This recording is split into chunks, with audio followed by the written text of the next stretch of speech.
Live from Arts Deli in Studio City, it's the Nighttime Show. Tonight, our very special guest from Sin City, artistic director of the Ammunition Theater, Dear White People, Better Off Ted, Timeless, and War on Everyone, Malcolm Barrett. Our head writer, Matt Walker, and our host, ladies and gentlemen, the man who needs nothing more than your love, Stephen Kramer Glickman. It's me. Great job, buddy. Always impressive. Always impressive. See, Malcolm, you should have hired him to be the announcer on your show.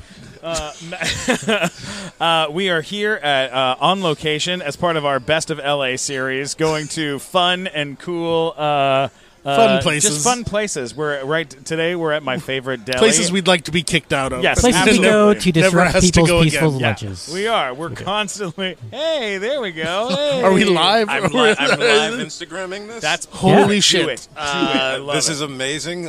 For those of you who don't know, my name is Malcolm Barrett, and we're at a deli. And Mike Black has given the best intro to a television show ever, or a podcast, at a deli. Surprised every very nice Jewish person here by introducing my credits of Dear White People. Amazing. I love Many this of them will be podcast going already. to a new deli from now. From now on. Or this will become their favorite deli. I didn't know this was going to happen. Oh, this is good. It's so much fun. We have a lot of fun doing this. And Mike, Mike's the best announcer in the business. He really best. is. This is Mike Black. For There my he followers, is. I'm I'm the Instagramming best. this live right There now. he is. Hi, For those who- everyone. for those who don't know, Look and at all the hearts you're getting. I'm getting tons of hearts. getting a lot of hearts. What people don't know is that me and Mike Black actually go back. We did a commercial for some sort of phone device. Yeah. But then after that, we were together on Nerd Court. So this is for the Nerd Court fans out there. Oh, yeah. He became our Doctor Who expert. Do you guys remember that? That was fun. yeah. There he And I is. won't tell you what the phone device was, but the guy we did the commercial with has recently switched sides Yeah. to the other camp. Yeah, you know what I mean? Does he have glasses? These phones ain't loyal. Yeah. No. These phones ain't loyal. No. Phones ain't loyal. I'm sorry. Well, we're very excited to have you, Malcolm. The last time I saw you was at San Diego Comic-Con at Yes. the Nerd Yes. HQ party, and I don't know what happened, but there were things happening. It was a lot of stuff happening that night. I love Comic-Con. I love Nerd HQ. That was a lot of fun. I think Steve Zaragoza was there. I think Josh Josh Whedon was there. Whedon was there. I think maybe Little Batman was there. Little Gotham, young Gotham, whatever that little boy name is. Sure. Oh, that kid. Yeah, Yes. young Gotham. He was there. These are just hellos. Little Shout out. Hi, Ava Ernest. So it was. I love Comic-Con. I actually went there before I was there as a guest, and was there just as a fan. My homegirl had gotten me tickets there, and I was like, I waited in all the lines, and so I did a movie with Kerry Washington at the time, and she was in Django, so I texted her. I was like, what room you in? I need to go see Django. Yeah. You know what I mean? Like, Oh my yeah. God, She was like, that's She was like, we're in amazing. this. Yeah. I'm name dropping. Pick them back up. They're in my pocket now. So you went from 1 year attending to the next year to about presenting. 2 years later, being on a panel with Wow. Timeless. And you I guys couldn't. were I could not everywhere. get into that panel. It was It's that good. Well, packed. well, then my note got through. Yeah. Man, you guys were everywhere down there. There's an entire building that was just covered in Timeless all the buses Buses with and your everything. face driving. That was probably the most insane experience of my life, was literally seeing buses and walls with my faces on it. You know, my NBC God. went crazy. There was a Gravitron ride. You know, one of my early Instagrams that I have on there is it's plastered all over the place. There's a Gravitron ride with all of that. No one knows who I am, and they haven't connected my physical being to the pictures on the walls. So I'm like literally talking to fans and hi, Izzy Rose. I'm literally talking to fans and going like, hey, you guys going on the Gravitron? And like just some people going like, yeah, I guess so, whatever. Wow. Like, having no idea who I was, and it's just It's like, free. I'll get on it. yeah. They're like, whatever. I have time to kill between like Django and like Iron Man 3. So like, I came over to check out my the Batmobile, God. but I guess yeah, this is okay. That's You know, fascinating. I wanted my dude. copy of the Watchmen signed, but Right. this is all right. Dude, I thought I think Timeless is a terrific show, man. That's a big show. I think so too. Yeah? It's a huge. Well, it's the biggest show I've ever done in terms of budget, in terms of sci-fi, in terms of rollout. You know what I mean? Can you tell us what's the budget on the show per episode? Any idea? $9.3 billion. $9.3 good billion. amount. Yeah, it's a rough estimate. Wow. That gives you a bit and of I'm a not great cushion. with numbers, but I think it's roughly around what they've told $9.3 billion. So it's a I don't cheap know. show. Yeah, Sure. well, it's Make it for made. It's an indie. It's Yeah. an indie television Art show. house sort of show. Yeah, but it's crazy. I mean, what's funny is that most of the sci-fi isn't even it's in the concept more than it is the visuals. For the most part, the visuals rely on getting old-time clothing and being in the spaces and converting those spaces into things that look like 1930s Chicago or 1864 the South and things like that or Paris. So that's a lot of where it goes into, more so than like just seeing laser beams shoot across the screen. Yeah, it really is. I mean, you guys are very screen accurate. NBC is doing a killer job making that. And keep in mind, we shoot within like the course of 9 days, so we never go back to the same place.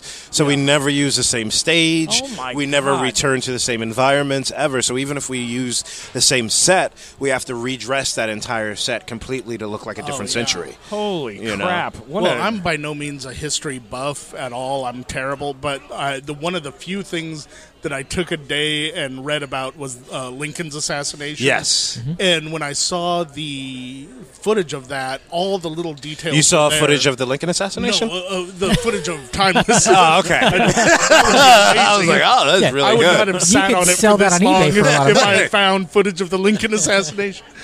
But just little things like the Booth limping when he left, and everything he said was accurate. Yeah. It was really. I Yeah, was the so quotes from there. impressed, Yeah, we know. use a lot of real quotes from this. Even in our most recent episode about Josephine Baker and the Lost Generation, that was a real quote where she described what it meant to be the Lost Generation with Ernest Hemingway and her and Gertrude Stein and all these things. And we use real quotes from these people. Yeah, when we had H.H. Hearns, what is his name? The killer, one of the first serial killers that we had. HR Puffin stuff. HR Puffin stuff. Right. Notorious TRR killer. token. Yeah, but the thing that he describes himself about having the devil inside of him was a real life quote. Wow. And so the show makes a very good job of using real life quotes and using real life situations and using just enough artistic license to give us some headway into the conceit of the show.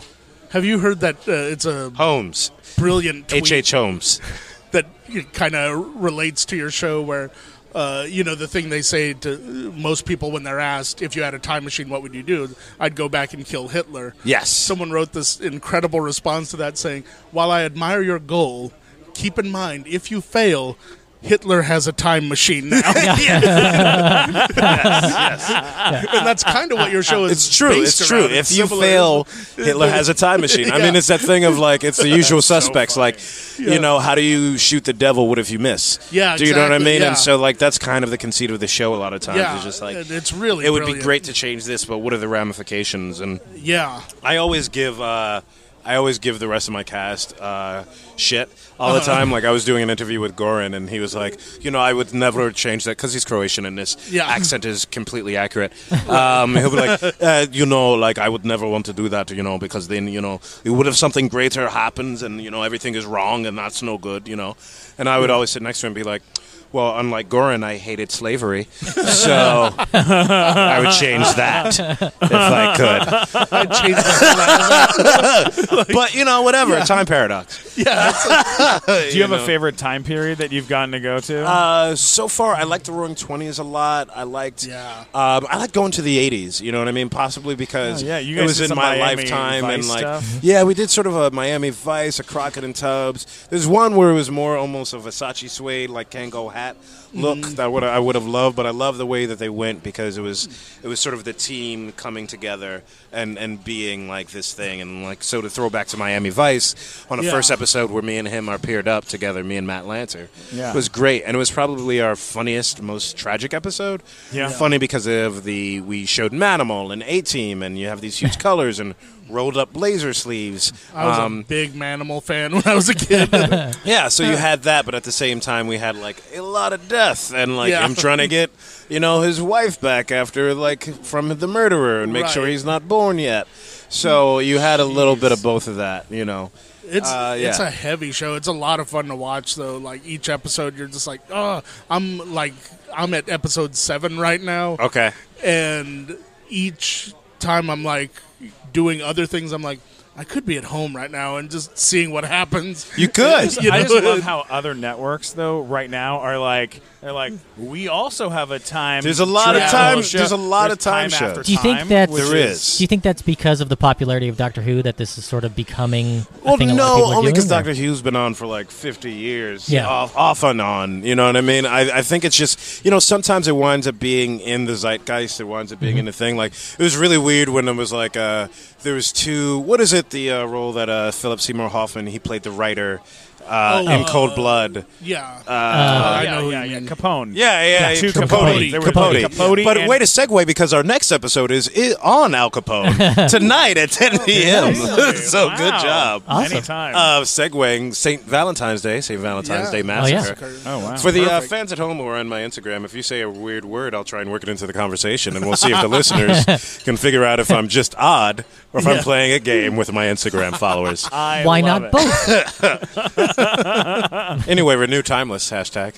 But is it where? Is that me or is that No, the followers? Is that something already happening? Are they already? I don't talking know. about it? Well, we can't. We have no idea. We have a good following. The ratings are down sometimes, but overall TV ratings are down. But we're first all the time, or second, or something like that. Yeah, and so yeah. Do you find yourself checking the Twitter feed of the cancellation bear? I do. But you know what? I check that no matter what. Yeah. I'm that guy that checks IMDb to see if I'm working tomorrow. I'm like, oh, did I get a job? All right, cool. Now, That's people good. watch it I know that the entire season is on demand right now. Yeah. Does that help?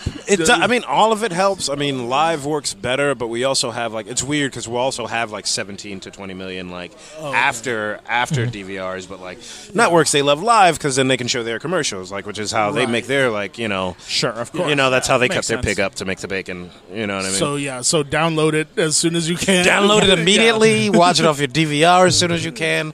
Otherwise, Any way you this can podcast watch is it. irrelevant. Yeah. Right. There's no point in us This being episode will This have episode no with Malcolm rewatch who? value. Malcolm Yeah, who? We could have just sat here and I'm eaten that guy. pastrami. Yeah, I could have just given you a taste test of pastrami sandwiches Well, how many at Arts episodes do you guys have Delicatessen. left? We have tonight's episode, which is whenever you watch this podcast, which is the 13th, Right. which is Yeah. our penultimate episode before our season finale. And I will tell you that Rufus goes through a bunch of stuff throughout the next couple episodes. But That was penultimate a word suggested by your Instagram followers? no, that's what I use. I'm really good at words. Your character's name is Rufus Carlin. Yes. Can you talk about where that came from? This is where it came from. I was actually had an early rehearsal with the writers one time, and I was talking about the character of Rufus. And there's some racial connotations to Rufus, only in that a black man hasn't been named Rufus since the antebellum South. And so, I was saying that I always have name issues sometimes, and I was like, look, I went in there and I was like, I don't love the character being named Rufus. I'm too young to be named Rufus. I was like, the only other Rufus I know are Wainwright and a British white guy actor, Rufus Yeah. Sewell. I was like, it's not a very common name. I was like, the only way I will accept it is if I think it's a callback to Bill and Ted's Excellent Adventure, where George Carlin played Rufus, who was their time traveling companion throughout the So thing. cool. And so, Kripke looked at me and he was like, so listen, we've done the show. We've shown the show to a bunch of network executives. No one's pointed out the fact that the character's named after Rufus from Bill and Ted. He was like, if you look at the names of Wyatt, it's Wyatt Logan and it's Lucy Preston. Ted Theodore Logan that's and Bill S. Preston That from I hadn't picked up Bill on. and Ted's Excellent I had Adventure. not picked up on either of those That's yet. why I Yeah. got my nerd credibility. And I think was able to talk to them for a little while afterwards. Yeah, because then and he was like, yeah. So That's you great. hear it here from out of my mouth. That is where that name came from. That's awesome. Awesome. I love it. I love it. So we do little callbacks. We do little callbacks to Bill and Ted. We do callbacks to Back to the Future and all sorts of things.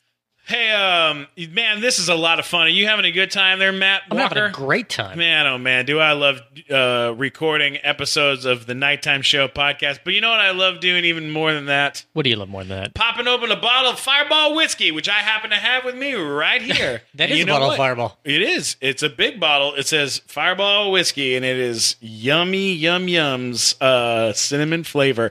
I'm actually, I don't know if you can hear it, but if I hold up the bottle, you can hear the bottle talk. Hang You on, can't I'm gonna hear a bottle talk. Wait, shh. Just listen real quiet. Oh, what's happening, everybody? How y'all doing tonight? Hey, there's my bottle of Fireball Hey, whiskey. That bottle's talking. That's That's a fucking crazy. real bottle that can talk. That's Yeah, amazing. What's happening, Matt? You said you were having a good time, right? I am having a good time. You want to have a great time? Yeah, you want to have a great time? You got to pop that. We're gonna pop this bottle up, and I'm gonna put you in my mouth. Yeah. You ready for that? Oh, I've been ready my whole bottle life. Oh, I want you so deep down my throat. Here we go. I'm gonna take it. I'm gonna take it all. Give it to Here me, we go. baby. I'm opening it. Oh, can you smell that? Whoa, you swallowed that whole bottle of Fireball. That's amazing. Well, it was a nice. It's a lot of Fireball, and it's down in my belly. Are you down there? Steven, this is a blast, man. Thanks for swallowing me. Hey, how's it going in my stomach? How is it down there? Oh, it's really great. Hey, did you go to In-N-Out? I did. Oh, man, lucky me. Yeah, you bet. Enjoy some of that, buddy. Those are for for y'all. This is great, man. Let's For get y'all. loose. Let's get loose. Let's have a good time. I'm gonna shake my belly around. Wait, whoa, whoa.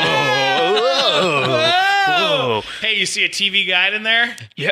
Whoa. Yeah, actually, I do. One of the. It's swallowed dog a ear. TV guide? There's a TV and a TV in there. Turn around. You can see it on the wall. Cool. It's Sanyos, I believe. A Sanyos Fireball. What do you see on the TV? Oh my gosh, lucky me. What? Is this Get out. Is it? Are you- Is it an old are you- episode of Quantum Leap? Yeah, whoa. Is he ever going to get back? I don't know. I don't know. But enjoy that, buddy. And thanks for being in my stomach. Fireball whiskey. It's a party in your stomach and a party in your heart. Fireball whiskey. Bye. All right, let's get back to the show. What are the other cast members like that you're working with? Like, had you known either of them before? The running joke is how we did not know each other at all. Excuse me, I got a cough. Watch this. Very professional. Gross. Yeah, that's gross. But that's real. That's real time. Hi from the UK. Matt's a real jerk vest. But other than that, no. What if that was a thing? That sounds like the worst terrorist ever. Yeah. Uses a jerk vest. It's just people not being nice to each other for like an extended That's period of actually, time. if you're in Jamaica, Israel. though, a jerk fest is a good thing. I love it. Oh yeah. Get some jerk chicken. Yeah. Good times. It's a jerk chicken. This area is too spicy. Yeah. Someone If you used a live in jerk the- vest. If you're in the San Fernando Valley, a jerk fest is a whole different thing. Very different thing. It's at massage parlors. It's a whole thing. It's an extra $40. speaking Pretty of the sure I Valley. bought that on DVD. No, that's fine. I got jerk vest too. And three. Clean and jerk vest is what you have to watch out for. You get a hernia. Speaking of Matt Lanter, he's a welcome to work with every day. He's very funny. He's gonna just headbutt me in a bar. Oh, one he day is. after He's full hearing of this. shenanigans. He's full of shenanigans. We have a lot of fun. Like him and Abigail, we just sing silly songs to each other, and that's about it. It's really weird. I think it's whenever you're on a tent show with high drama, it makes you really silly. Yeah, like one of sure. the first times when we had to stare outside at the. When we were in the Hindenburg and we had to stare outside, there's about three of us, including Chantel, me, and Abby. And we're looking outside, and what we're actually looking at is a bunch of orange cones because Yeah. it's like CGI stuff. Right. You know what I mean? So, like, and it would be pulling out, it's going to be pulling out for what is going to last for about 20 seconds, the shot is. So we can't help but laugh after about 4 seconds because we're just staring at cones. Yeah. And so we're like staring and we're just like bawling out laughing. They're like, "Can you hold until we yell cut?" We're like, "No, we're trying." It's not easy. What we're doing is ridiculous. That's all. These cones are people burning and dying. These people, the cones are dying. The cones are dying. Oh my You know god. what I mean? So it's a very weird That's a- experience. Act harder. I imagine like when people are in like Avatar and things like that, where everything is CGI. It's very difficult to have to do that, right? Yeah, this is the closest I've ever had to do because this is one where we have a lot of like skies that are CGI, or we're recreating Paris or a Hindenburg exploding, and so there's a lot of practical stuff. But then there's a whole bunch of like that the Hindenburg wasn't there when we were looking up. Yeah. Yeah, there's a lot. So there was that. You didn't fly one in. They're like, it's over there. You're like, okay. You didn't hire the Goodyear blimp to stand in at all. Anytime I watch the show, and I'm like, Try to ignore the weird visual things that I'm It's doing for my fine. followers. It's fine. It just makes me wish that we were taping this show because you guys are missing a lot of fun stuff that It's Malcolm's very doing with fun, his challenging face. things that I'm doing to- to for my his face. Instagram fans. But it's okay. I have a face for radio, so it works out. This podcast is good. No, I love on the show how you can't tell what's CGI and what's not CGI, and you're just trying to sometimes you're just trying to figure it out. You're like, how much of this? Where did they shoot this? Is it all being shot on stages for the most part, or No, on we're location? outside on location for most of it. We're very rarely in a stage. Pretty much the only thing that's ever consistently a stage is Mason Industries. That's the only place that where we're always in stage. What lot are you guys on? I don't know. It's like an old peanut factory. I don't know. Like Canada is not built for the amount of you're shows in that it's Canada? happening. We're in Canada in Vancouver. Are you in Vancouver? Yes. Do you live at the Where do you live exactly? Sutton Place? It's Yeah, Sutton what's my Place? address? What's your address? It's 224 Manning. But you're staying. Please come and visit. Do not pay attention to the guard. Just burst right through there. He's not a big fan of Law and Order. He doesn't understand how much you love Yeah, he Malcolm. doesn't. Just say I love Timeless. No, I love Password is Rufus. if you're staying at the Sutton Place. No, I am not. Okay. No, All we right. did for the No. pilot. I visit there. They do know my name. You will get a free Jack and Coke if you stop by. But no, we wound up getting places because I've been there almost 6 months. You know what I mean? Oh yeah, of Yeah, course. yeah. So we're living in. Speaking of speaking outside, being outside. That's why our Western episode is in the snow because it happened to snow in Vancouver deeply for the first time in 8 years. So we turned it into like a Django, like Hateful Eight sort of situation, simply because it snowed. So we're out Yeah. there and like It's either that or get a lot of hair dryers. it's a lot of Yeah. hair dryers. It's also put your money wherever you want. It's your budget. Absolutely. Yeah. You have $9 billion to work with. Yeah, we have $9.3 billion to work with, so we can buy as many hair dryers as we want. That's not a big deal. Let's jump to Dear White People. Sure. A great film. I thought it was good. How did that come about? How did you end up getting involved in that? So what's funny about Dear White People is that I had worked with Stephanie Elaine, who is a producer who's been doing films for years and years. And so we did a movie called Peoples with, speaking of, Kerry Washington, Craig Robinson, David Allen Greer, bunch of people, Kimry, Callie Hawk, Tyler James Williams, Asapatha Murkison.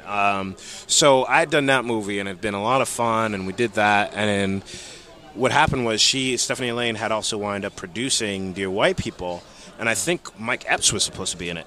But he dropped out because I think he was his schedule was busy. He was doing stand-up or something. He's doing some Mike Epps shit. Yeah. And so she called me over a weekend where I was just chilling and was just like, "Are you around on such and such date?" I was like, "Yeah." She was like, "Hold on." And then I get an email from the casting director who I'd been friends with, it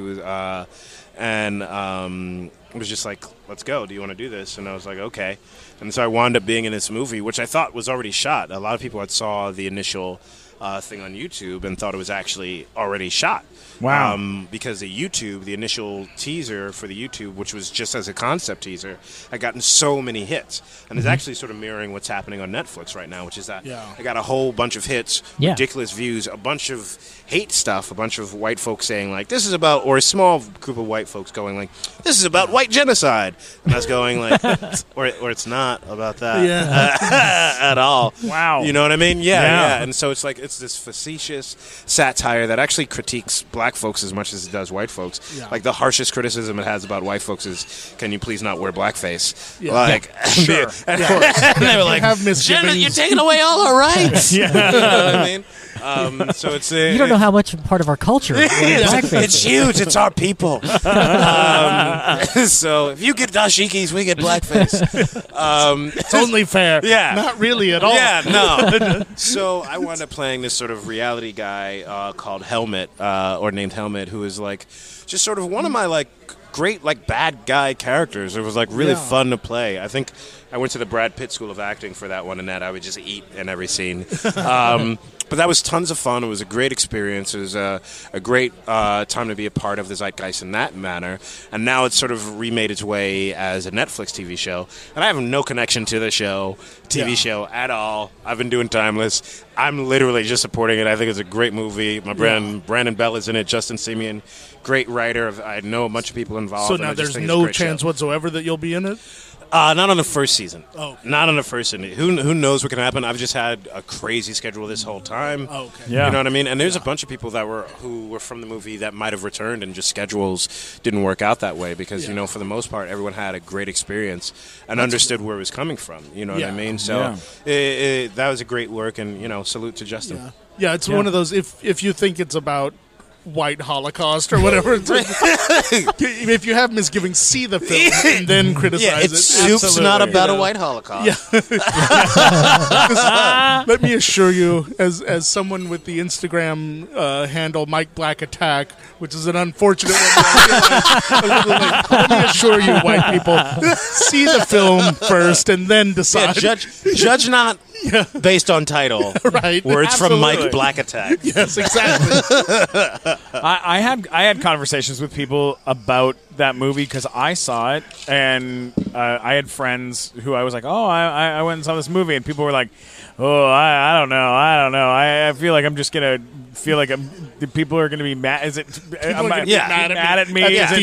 Is everyone on screen just mad at me the whole time?" And I'm like, "No, that's not it. It's a very interesting movie with a lot of dynamics to it, and it's funny too. People forget It's that very, it has a lot of it's very really good funny. humor. Absolutely. You know what I mean? And a lot of the humor makes fun of black folks. A lot of it is like us. It's critiquing how quickly we are to identify in any particular way as a defense mechanism and as a way to identify ourselves in general. It's a facetious title. Not everyone agrees within the movie with the words "Dear White People." And also the other thing that people would always say, were like, well, what if we had "Dear Black People"? It was like, well, what follows? Like, what do you say after "Dear Black People"? Like, because we go, "Dear white people, please don't dress up like us." Like, I think what scares you is that you would go, "Dear black people, stop stealing my TV," and that's a little awkward. Like, that's awkward. Yeah, no, absolutely. Yeah. It would be like 18th on the list. It's not the first thing that would go. We don't just go straight to it'd be 17 other things. I get it. I love it. I get love it. That's amazing. I was a huge Better Off Ted fan. So was I. Such a damn good show. How many seasons did you guys get? We went 2 seasons. I think we were 13 episodes per season. It was awesome. Unbelievably funny. You were hilarious on the show, but the show itself was a very, very funny show, and one of those I kind of feel like really should have got a longer run and should have been around longer than it was. Oh, I wish it was. It's one of those shows that people either call like niche or they call cult or they say, is ahead of its time. It's Victor Fresco, who never has a show that simply mimics what's going on. It always calls attention and flips it on its head. Victor Fresco created Dinosaurs, and Andy Richter controls the universe, and currently he does the Santa Clarita Diet with Drew Barrymore, with the zombies and Tim Oliphant. Cheers, Street Girl.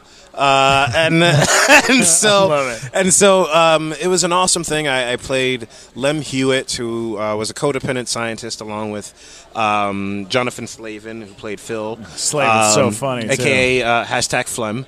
And so we were great because we were sort of meeting in the middle age-wise, and we were so codependent.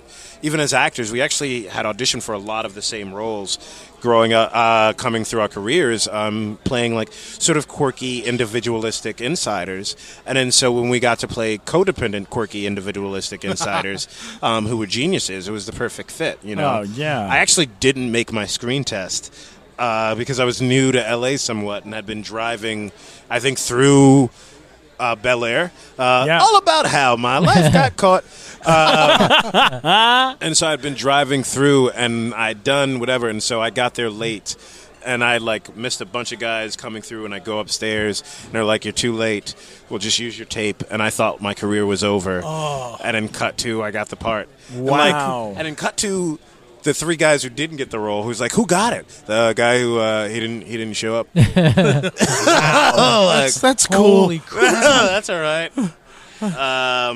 So yeah, That's amazing. I love that show. That's such a great show. Oh, do you? Anytime they've ever told me we're just going to use your tape, I'm like, oh, No. Yeah. fuck. Yeah, it's over. There it goes. Yeah. yeah. Did you have the same? What was the experience like for auditioning for Timeless? Was it similar? Or? Timeless was interesting. Sean Ryan and Eric Kripke. Kripke, who I knew from binge watching Supernatural. Sean Ryan, I knew from binge watching The Shield. And so the experience was, I think maybe I auditioned. I feel like maybe I didn't.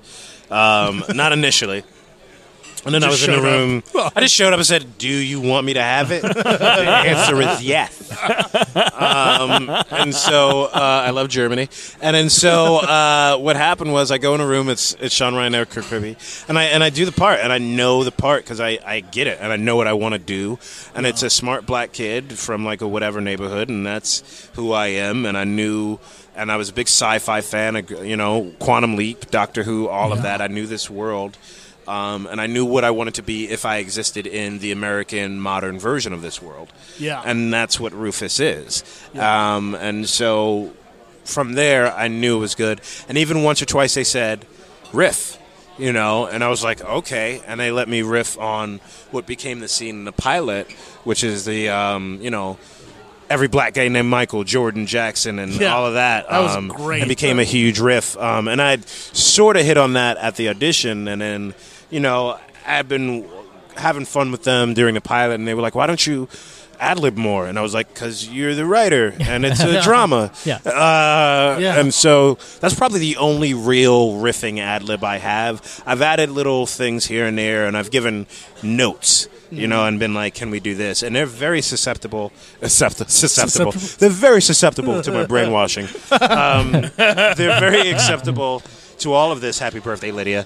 And so that's been part of the joy, is being able to see that character grow and seeing how much they listen and we respond and cooperate together. Yeah. That's very cool. That's amazing, man.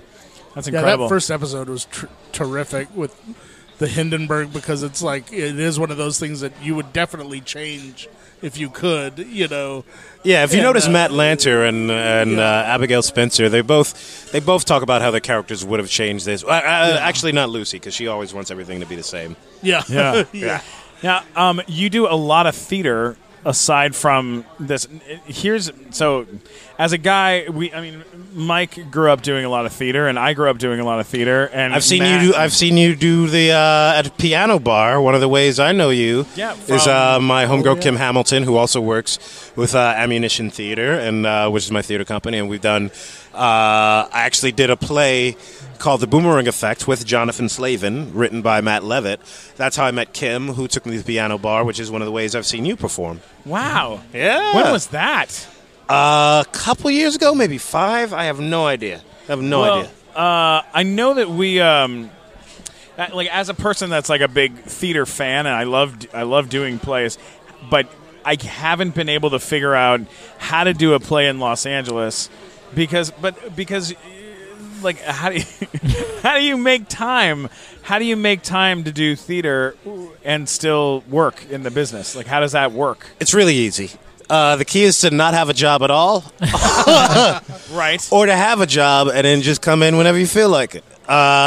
So I do a little bit of both, which is that, I had a theater company back in New York called Real Theater Works with a number of individuals.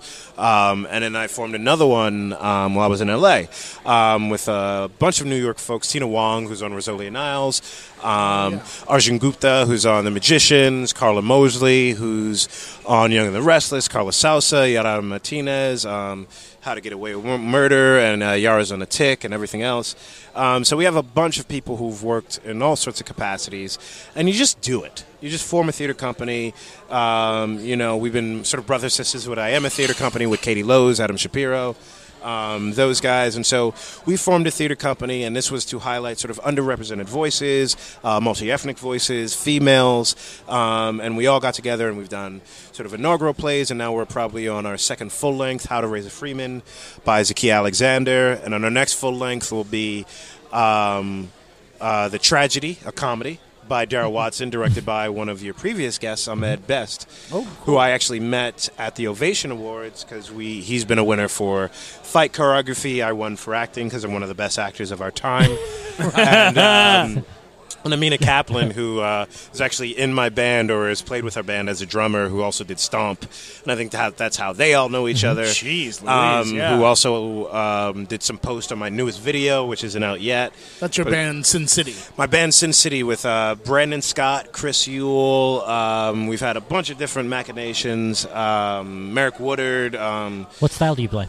We're hip-hop, soul, rock influenced. We have our first album was called the Sin City LP, which is on iTunes and SoundCloud. I had a solo album as a rapper called The Backpacker's Guide to the Galaxy because I'm a nerd and I love The Hitchhiker's Guide to the Galaxy. Nice. Was that actual nerdcore you were doing, or is it... What'd you say? Was it actual nerdcore rap you were doing in that album? I don't know what nerdcore is, but I did have a song called Revenge of the Nerds. Okay. Because there's a whole genre called nerdcore rap where they rap about like Dungeons and Dragons and things like that. I don't think that's what I did.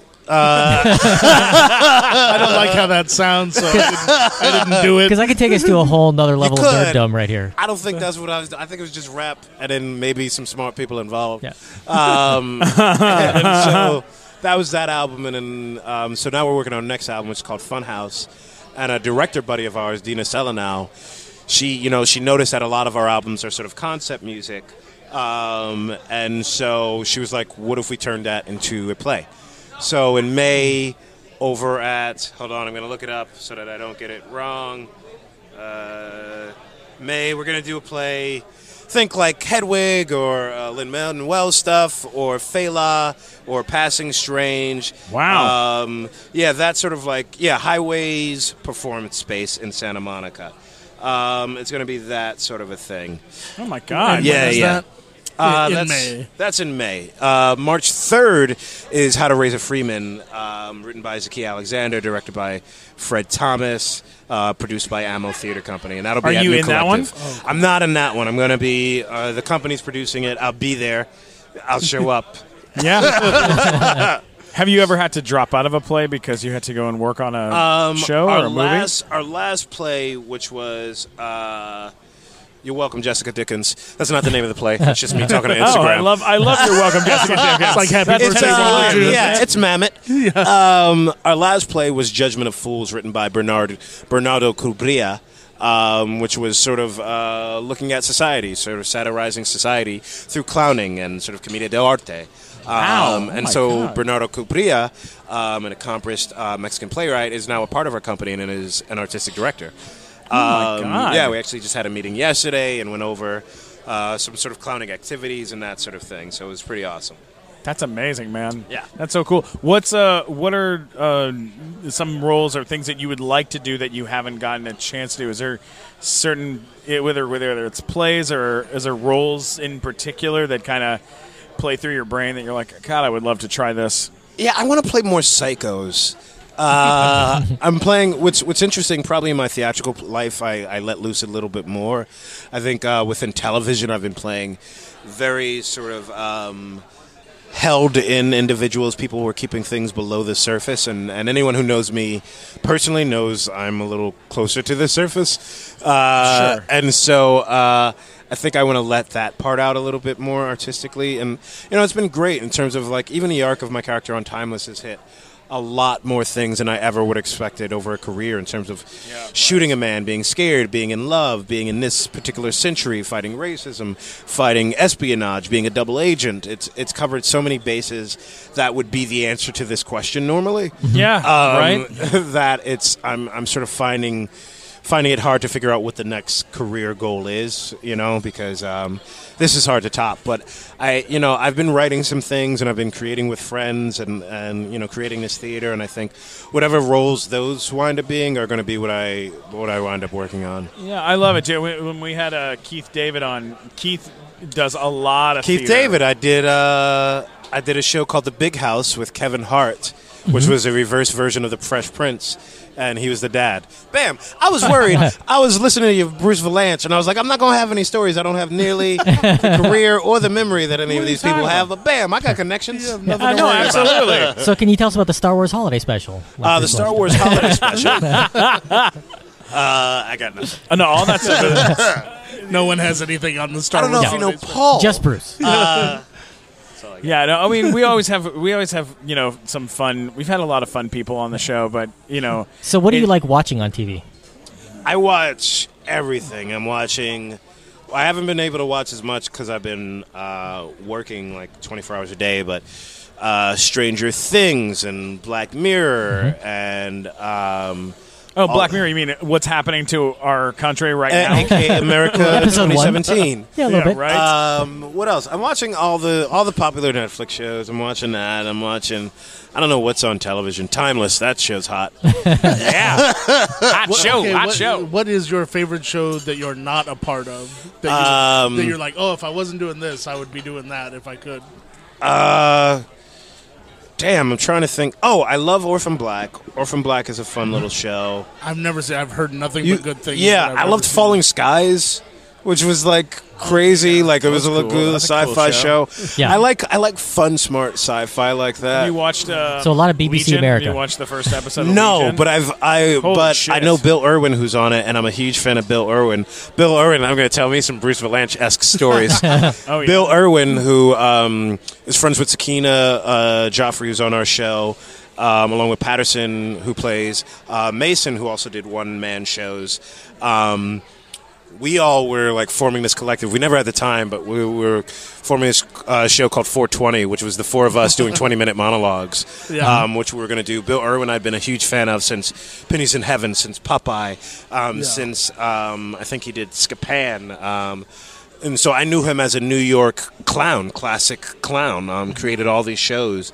And so I actually wound up, we were in the same casting agency, and I said to him, hey, I'm a big fan. I don't know how many like young black kids from Brooklyn you have as fans, but like I love you. Like Bill Irwin is this like I think it's 60-something-year-old clown. He did Who's Afraid of Virginia Woolf with Meryl Streep, won a Tony, and so I'm a huge fan of his. And then I wound up playing his assistant at a play on the day of his birthday, and it was just like so crazy, this art piece. And so I've been a huge fan of his ever since, and hopefully we'll still do something together again. But like he's on Legion, and he plays sort of this two-fold character. It's two people in one that changes into the other, and all this crazy sort of stuff. My life is very sci-fi and clowning. Oh yeah, right now. Are you? If there's a clown in space, it is me, sir. Killer clowns from outer space. When you say that you're kind of like a nerdy guy, what did you grow up on? What got you into like what do you nerd out about? Well, so I was a math and science kid, right? I was taking sequential maths above my grade. I went to Science Skills Center. I went to Stuyvesant, which was the number one math and science high school in the country. So I was into that, but then I was also into all these cool little sci-fi shows like your Quantum Leap, and later on Doctor Who, and all these Star Trek and Star Wars. Not as much, to be honest. I like Star Wars, but like I have friends who are like this and that and blah blah blah. I know all these things, and I'm like, I watched it. Like I don't know all this shit, but like sure. I get it. Like you know what I mean. Like I probably know more about Star Trek and those sorts of things, but I was just a fan of all of that sort of stuff, and I loved fantasy. You know what I mean. I loved. I was into, transcendental meditation and looking at other dimensions and things like that when I was like a very kid. Like, my science project was on, disassociation and hypnosis and things like that. So I was always interested in the other world. I did magic for a little bit, or not really. No, I was interested in magic. I did magic as much as I did ventriloquism, in that I bought a Laurel and Hardy doll that apparently did not work immediately. Right. So I was like, this is defective. Yeah. To hell with this. Well, like when David Copperfield got Claudia Schiffer, that's the moment I was like, magic might not actually. Yeah, be magic that isn't bad. Yeah. But I was like, I'm still not wearing all black just to get a chick. Yeah. Have you ever seen David Copperfield in Vegas? No. If you ever get a chance to go to Vegas and see Okay. David Copperfield, this is an ad for David Copperfield. This right is an now. ad for David You Copperfield. would not believe the show that this guy puts on. Really? It will blow your fucking mind out of your ass. I believe you. It's outrageous. I believe you. Because you remember the one with the Where he floated over the no, Grand no, Canyon? No. Who was the one that they had with the what's it called, the tigers and the Siegfried and Roy. Siegfried Siegfried and Roy. Okay, that was always like, oh, they made another tiger appear. Like, who gives a shit? Like that, it's fine. But nobody really They made cares. one too many appear. They made a couple too many appear, right? Oh, one too many. Well, yeah. Let's hope none appear at Arts Deli, where I'm currently filming this. But I went to That go. would be the best ending to this podcast. If a white tiger came in and killed us all. It's like How did Malcolm Barrett die? The white tiger. A white tiger. White tiger showed up. Any worries that any of us had about achieving Hollywood immortality are over. This is- if a white tiger comes in here. you know what? and If there's a way I go, it's by White Tiger, and that's not a metaphor, Valerie. I would love to have on a tombstone. He died like he lived, fighting a white tiger. I love it. It's the best. Well, when I went to go see him, to see David Copperfield. This is still the David Copperfield story? I'm gonna finish telling you All the right, story. I was worried it wouldn't end. David Copperfield. This is where there I was go a to see him. serene full ending. Did you see Doctor Strange? It's like that, only in a showroom. Okay, here's what happens. Right at the top of the show, they bring out this like circular thing, the stage. They spin it, and there's nothing on it, and then they like drop a curtain real quick, and boom, appears David Copperfield on a motorcycle that's running with you. That's like, and he's like, What? jumps off the motorcycle, and he turns to the audience. He goes, "Good evening, ladies and gentlemen. Are you ready for some magic? I'm David Copperfield." And everyone goes ape shit. All right, the fire explodes. Right after the fire explodes, an elderly couple walks through the front row, and he goes, Did you guys just miss what happened?" And one of them goes, "Uh-huh." And he goes, I appeared on a motorcycle, and then a fire exploded. I said, I'm David Copperfield. People really enjoyed it. People seemed to like it. And it got this huge laugh. And I was like, this guy is a genius. What a brilliant guy. Yeah. After the show, I go backstage. I meet David Copperfield. And I go, man, that moment with you and those elderly people, it was the best improv I've ever seen. And he goes, oh, no. They work here. No. He does it every show. The elderly people walk right up through the front row every single show. That's a showman. Man, it blew my mind. I love it. He's You moved can't beyond believe that pigeons. He has That's a actual show. I humans. appreciate. That's why I love those like Don Rickles, those old school comedians, those Milton Berle, because they are ready to perform at any given second. They know what makes a show. They know how to please the crowd. Yeah. They know how to move and think on their feet as well. But they recognize what it takes to entertain, and it takes a lot of hard work. Did you do stand-up? Are you a stand-up guy, too? I've done stand-up 10 times. I never call myself a stand-up because I know real stand-ups who do it as a real life and hate themselves. And so I don't want to... You're looking at three of them. I don't want to pretend to be any of those people. I've done that on occasion, but I don't have nearly the credence that my peers have. Well, you're an incredible talent, Malcolm, and I can't thank you enough for sitting with us in Arts Deli during the lunch rush and talking about all this nerdy shit that we're doing. Yeah, so Nerd Crap. Dimension 404, by the way, with some of the guys from... Oh, I always get their freaking names wrong. Jump Rocket or... Rocket Jump. Rocket Jump. There we go. Yeah, Those Rocket guys. Jump. Yeah. Those guys are awesome. I'm doing their show, Dimension 404. That'll be out. Oh, that's YouTube. Is that a YouTube Red no, show? I think That's gonna a be TV on show. Hulu or something like that. Oh, that's awesome. So that's how I met Constance Wu. We do a show, Megan Mullally. Yeah. So I'm doing that, and then Warn Everyone with Michael Pena and Peter Sarsgaard. Oh, yeah. That's out right now. That's on demand right now. Is it? Yep. I have no idea. I know. War on Everyone with Michael Sarsgaard and who's the other Michael guy? Pena Michael Pena. and Peter Sarsgaard and John Michael McDonough. Yeah, that's on demand right now. You can rent it and watch it immediately. It's absolutely hysterical. I have no idea. No. I think I've seen it maybe. Very, very cool. It's a hell of an endorsement. Yeah.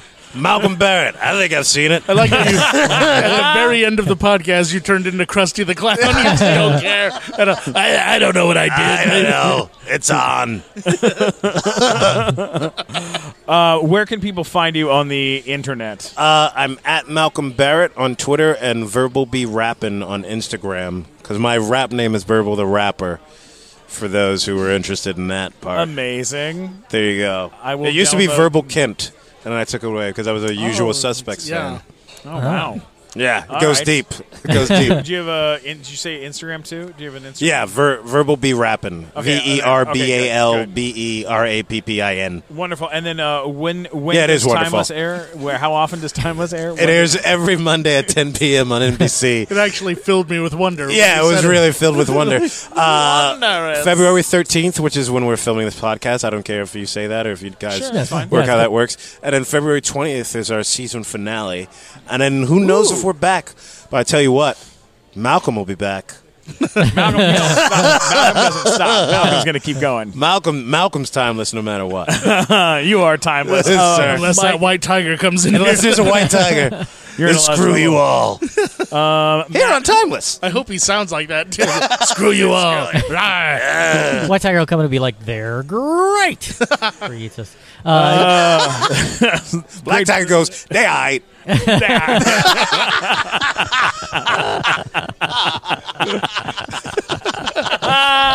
Dear white people, Dear white people. stop making fun of our tigers.